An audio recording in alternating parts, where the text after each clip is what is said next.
Vijay Tiwari, are नगर थाने में SI हूँ। वो कहते हैं ना कि जब बुरा समय आता है तो एक एक करके सब काम बुरे होने लगते हैं, लेकिन जब आपको पता चले कि ये सब ग्रह दोषों के कारण हो रहा है तो क्या आप भला विश्वास करेंगे? पर मुझे तो करना पड़ा, क्योंकि उस समय मेरा कुछ कालचक्र ही ऐसा चल रहा था।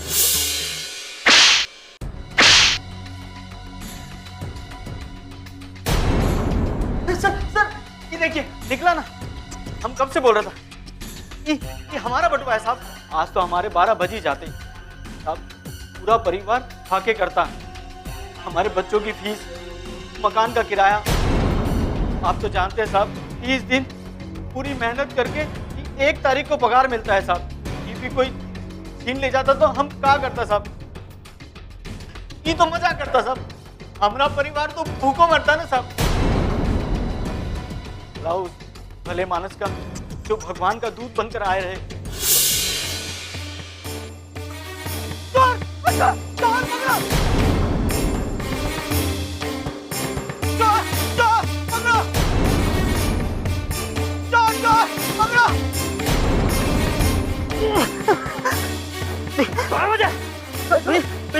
हमारे बटुआ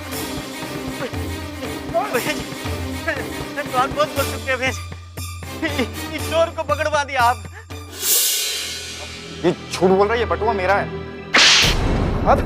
अब मारो मत साहब, अब ये झूठ बोल रहा है, बटुआ मेरा है। नौटंकी, बहुत ड्रामा किया तूने, अभी मुंह बंद रख। ये तो देख ले, तो वही है, तेरा भी और मेरा भी, समझा? हरामखोर, हाँ? घोष देता है, धमकी देता है, साले घोष देता है, धमकी देता है, हाँ? चोरी, ऊपर से सीना, गरीब आदमियों का सीना हराम कर कर रखा है। दूसरों का हक छीनोगे साले? क्या कर रहे हो विजय? रुको, अरे मार दोगे क्या इसे? हाँ? साहब को पानी पिलाओ जाकर, और देखो इसको कंबल को, कहीं इसके सांस तो नहीं रुक गई। कहीं मर गया तो फिर हिरासत में ही केस का मामला बन जाएगा मौत का। अभी तो नाड़ी चल रही है। तो मुंह क्या देख रहे हो? लेके जाओ इसे दवाखाने, दवाई वाई कराओ। ससुर कहीं मर गया तो फिर दिक्कत हो जाएगी। विजय थोड़ा गुस्से पर काबू रखो। अरे पता नहीं किसके पीछे कौन खड़ा है, बाहुबली, नेता, सांसद, विधायक, और डिपार्टमेंट के बदनामी के साथ साथ हमारी नौकरी में भी बन जाएगी। नौकरी? इसे आप नौकरी कहते हैं सर? ये नौकरी है या नौकरगिरी? कोई भी किसी के भी जी में आए, जब चाहे किसी के भी हिस्से का हक छीन ले, और इससे आप नौकरी कहते हैं। हर जी में आता है कि ऐसे लोगों को बीच चौराहे पर गोली मार दी। नौकरी।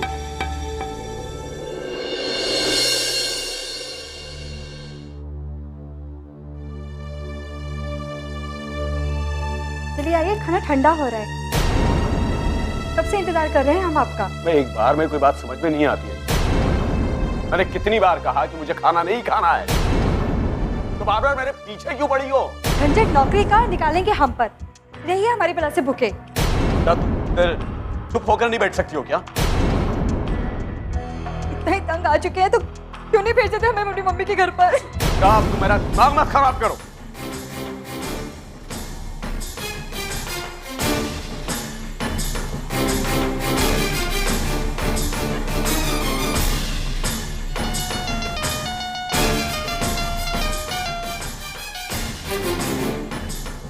Sir, SI Vijay Tiwari. विजय तिवारी, वो जेब कतरा अंतिम सांसें ले रहा है।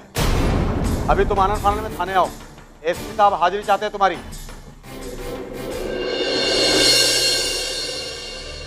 बहुत दुख है मैं तुम्हारे सस्पेंशन में। आखिरकार जिस बात का हमें डर था वही हुआ। क्या हो गया है तुम्हें? तुम बात बात पर इतना गुस्सा क्यों कर रहे हो? हाँ सर, गुस्सा है, क्योंकि बिल्कुल बर्दाश्त नहीं होता है कि कोई किसी का हक मारे, चोरी करे। ऐसी आंसू बहाने वाली कोई बात तो नहीं हो गई थी सर कि डिपार्टमेंट को मुझे सस्पेंड करना पड़ा। हम कहते भी क्या, पूरे प्रकरण में पर्दा डालने की कोशिश कर रहे थे। और वैसे भी तुम हमारे आदमी, साथ में काम करते, हम तो तुम्हारी सरदारी करेंगे ही ना। अब उस जेब कतरे के पक्ष में एमएलए बाके बिहारी, उधर मानव अधिकार के भैया जी, अब आ गए और उन लोगों ने एसपी साहब को ले लिया गिरफ्त में। और विजय, तुम तो जानते हो ये गैंग वैंग वाले और पॉलिटिशियंस के आपस में क्या करें। अब इन नगाड़ों की शोर में किसी की आवाज सुनने वाला कौन है? अब एक काम करो विजय, साहब से एक बार मिल लो और लिखित सफाई दे दो। और रही बात एमएलए और मानव अधिकार के भैया जी, तो मिलकर उनसे एक बार माफी मांग लो। नहीं सर, तो मुझसे नहीं होगा। ये सब लोग एक ही थाली के चक्के बनते हैं।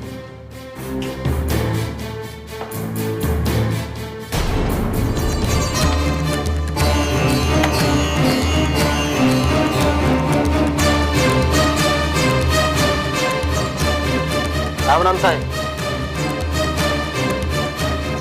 ये चिट्ठी बहुत सी सौंप गई, बोले कि आपको दे दूं।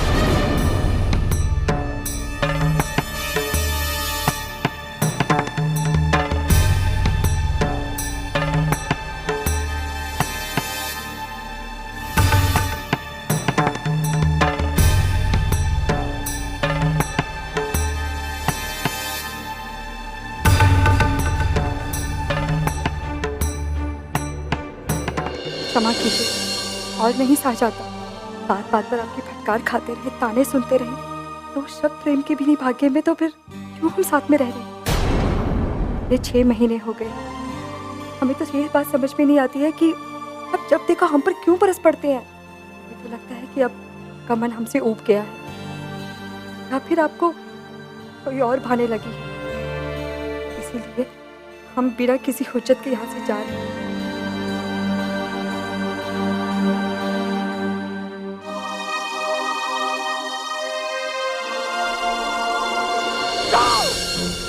तुम भी चली जाओ, कभी कोई परवाह नहीं। परवाह नहीं तो मुझे भी तुम्हारी कोई परवाह नहीं है। हाँ।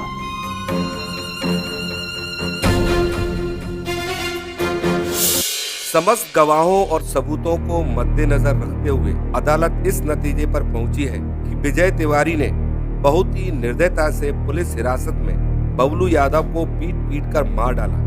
इस कारण अदालत विजय तिवारी को हत्या के अपराध में आजीवन कारावास। विजय, हमारे तमगे और बैठे उतारने।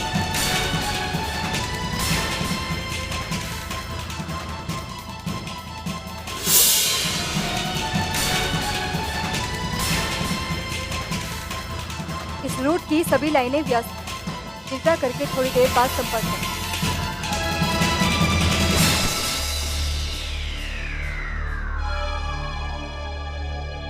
ये खराब होना था।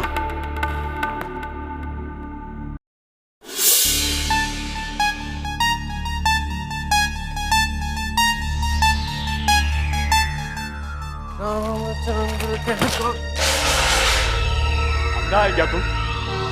दिखाई नहीं देता? चलिए साहब, जाने दीजिए।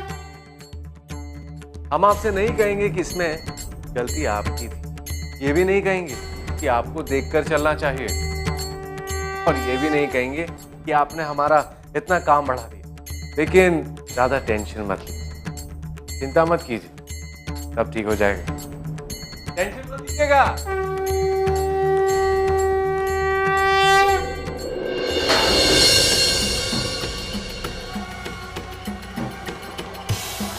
सर आप अंदर नहीं।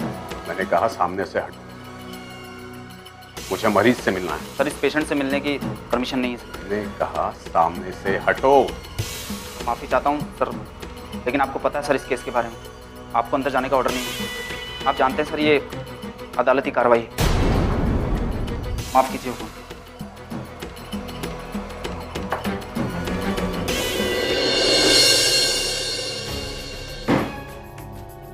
आप फिर चिंतित हैं? अभी तो मैंने आपसे कहा था टेंशन मत लेना।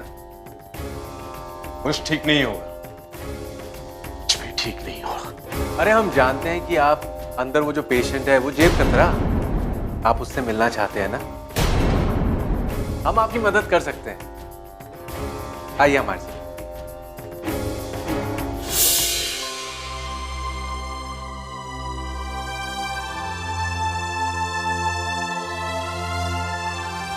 तेरी रिपोर्ट तो बड़ी गड़बड़ है। बोल, तू जीना चाहता है या मरना?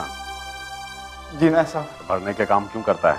डॉक्टर साहब, घर में कुछ जिंदा रखने के लिए मरा हुआ काम करना पड़ता है। उसके लिए भाई लाल और बाकी लाल की गुलामी भी करनी पड़ती है।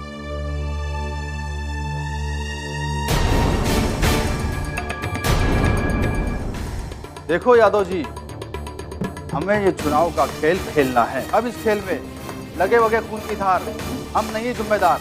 बस आपको हमारा इतना सा काम करना है कि वो छोरा अस्पताल से जिंदा निकलना नहीं।